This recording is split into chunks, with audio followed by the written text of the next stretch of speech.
Hello বন্ধু, আশা করি সবাই ভালো আছো। তোমরা গত ভিডিওতে আমরা অধ্যায় 4 নিয়ে আলোচনা করেছিলাম, সম্পূর্ণ শেষ হয়নি, আমরা কিছু পার্ট বাকি রেখেছিলাম।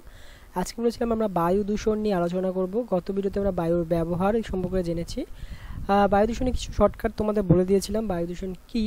সো আজকে আমরা শুরু করব এখান থেকে, সার সম্পর্কে বায়ু দূষণটা কী সেটা একটা বিস্তারিত আবার জানবো আমরা।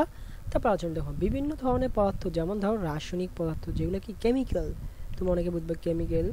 দেখো যেমন ধরো রাসায়নিক পদার্থ বাংলা কেমিক্যাল বাংলা হচ্ছে রাসায়নিক পদার্থ, গ্যাস, ধূলিকণা, ধোঁয়া অথবা দুর্গন্ধ বায়ুতে মিশে বায়ু দূষণ করে। যেমন দেখবা তোমরা যারা যে মিরপুরের দিকে থাকো বা যারা হচ্ছে মোহাম্মদপুরের দিকে থাকো, এখানে ডাস্টবিন আছে, ডাস্টবিনের সামনে থেকে যখন হেঁটে যাও তখন দেখবা অনেক দুর্গন্ধ, বা ডাস্টবিনের সামনে যখন থেকে যাও তখন দেখবা অনেক দুর্গন্ধ, তখন ওখানে বায়ুটা কি অনেক দূষিত হয়ে যায়। যেমন যে কলকারখানা, ইটের ভাটা, এই সবগুলো ওইখানে, এই সবগুলাই ধরো ওই আশেপাশে যখন যায় তখন শ্বাস নিতে কষ্ট হয়। দিন যখন রাস্তা অনেক বেশি কী থাকে, অনেক বেশি জ্যাম থাকে, গাড়ি অনেক অনেক ধোঁয়া, দেখবা যে গাড়ি হর্ন চলে, অনেক গাড়িতে কালো ধোঁয়া বের হয়, এই সময় আমাদের শ্বাস নিতে কষ্ট হয়, এই সময় কি বায়ু দূষিত হয়।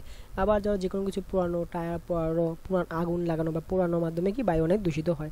এই যে ধোঁয়া দুর্ঘটনা বায়ুতে মিশে বায়ু দূষিত করে, এই দূষিত জীব ও প্রাকৃতিক পরিবেশ ক্ষতি সাধন করে। বায়ু দূষণের কারণ, বায়ু দূষণের মেন কারণটা কি? আমাদের বায়ু দেখো মানুষের বিভিন্ন কর্মকাণ্ডে বায়ু দূষণের একটি বড় কারণ।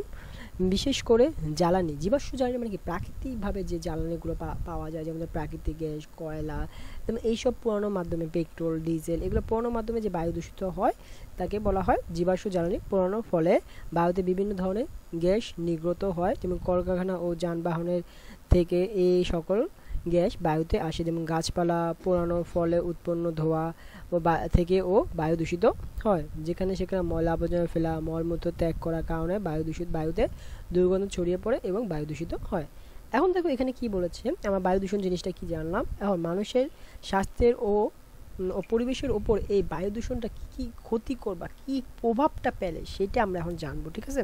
কী প্রভাবটা আসলে পড়ে এই বায়ু দূষণের ফলে, আর কী হয় মানুষের জন্য। দেখো এই বায়ু দূষণ, দেখো বায়ু দূষণে মানুষের স্বাস্থ্যের জন্য ক্ষতিকর। এর ফলে মানুষের ফুসফুসে ক্যান্সারজনিত, শ্বাসজনিত রোগ, হৃদরোগ সহ বিভিন্ন হার্ট অ্যাটাক সহ বিভিন্ন রোগে আক্রান্ত হয়। পরিবেশের ওপর বায়ু দূষণের ক্ষতিকর প্রভাব রয়েছে। জীবাশ্ম জ্বালানি পোড়ানোর ফলে বাতাসে কার্বন ডাইঅক্সাইড ও অন্যান্য ক্ষতিকর গ্যাস ছড়ায়। এই সকল গ্যাস বায়ুতে, দেখো বায়ুতে এই সকল গ্যাস বায়ুতে বেড়ে যাওয়ার ফলে পৃথিবীর উষ্ণতা উষ্ণতা বৃদ্ধি পায়, তাপমাত্রা বৃদ্ধি পায়। এর ফলে হচ্ছে কি অ্যাসিড বৃষ্টি হয়। কি হয়? কিসের কারণে? এই যে এই জিনিসটা আরও একটা ভালো ইম্পর্টেন্ট একটা এমসিকিউ, এখান থেকে এক লাইন আসার সম্ভাবনা অনেক পার্সেন্ট থাকবে তোমাদের। একটা হচ্ছে কী কারণে অ্যাসিড বৃষ্টি হয়? বায়ু দূষণের কারণে। আবার কী কারণে আমাদের পৃথিবীর উষ্ণতা বৃদ্ধি পাচ্ছে? বায়ু দূষণের কারণে। দুইটার একটা ধরো এসে পড়েছে পরীক্ষা। তো কলকারখানার ধোঁয়া থেকে সৃষ্ট বিভিন্ন ধরনের গ্যাস, যেমন মেঘের সাথে মিশে যাওয়ার ফলে অ্যাসিড বৃষ্টি তৈরি হয়। অ্যাসিড বৃষ্টির ফলে জীবের ক্ষতি হতে পারে বা জীব মারাও যেতে পারে।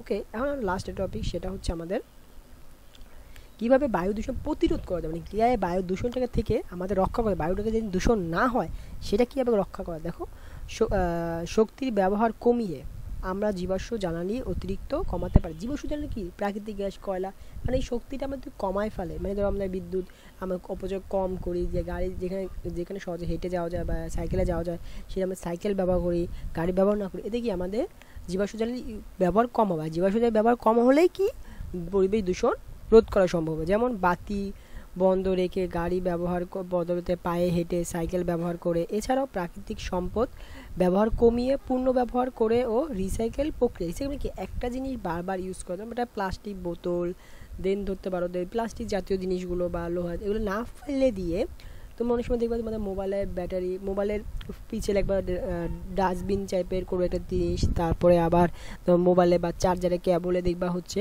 ডাস্টবিন এরকম একটা চিহ্ন আছে, ডাস্টবিন চিহ্ন পাশে একটা ক্রস চিহ্ন আছে।